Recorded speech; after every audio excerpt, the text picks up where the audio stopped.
the biggest lessons is that the sales secret to success is just really specializing roles.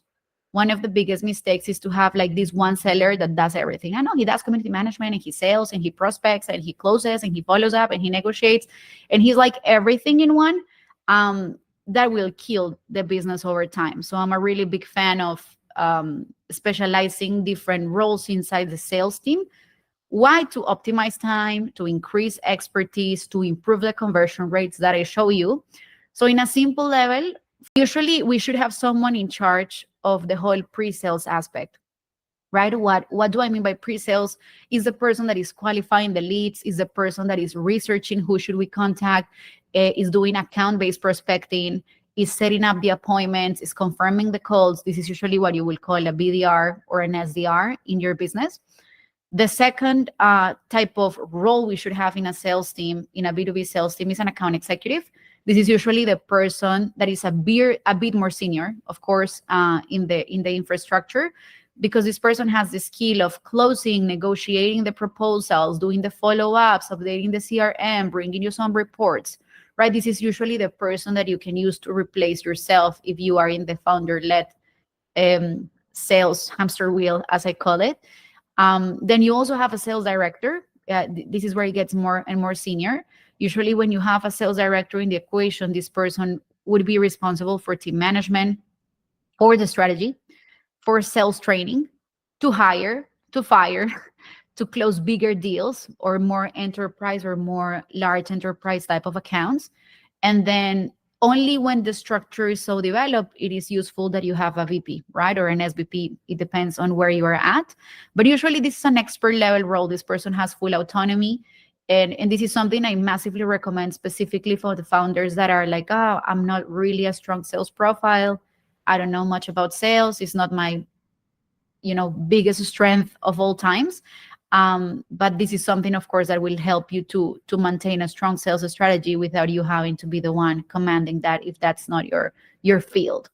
So I don't know why I put that in Spanish, but yeah, the minimum viable team that I would recommend, and this is specifically a recommendations for all of those of you that might be in a really early stage building your sales team.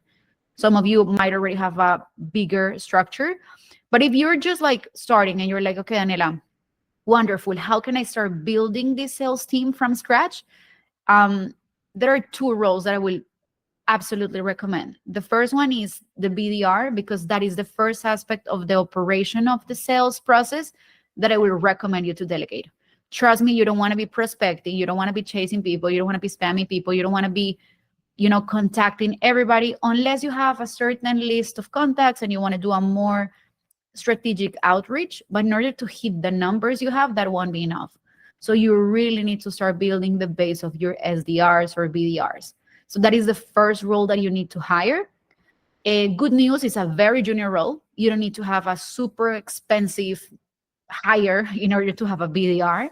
And this person will be responsible, if you have a marketing strategy, to translate those inbound leads into demos, right? So we will call it like inbound booking. Or if you have no marketing strategy, this person will be mainly responsible to hunt contacts of qualified people according to the persona that you guys decide, your go-to-market hypothesis, and bring you those demos. So that will be the first role that I will hire.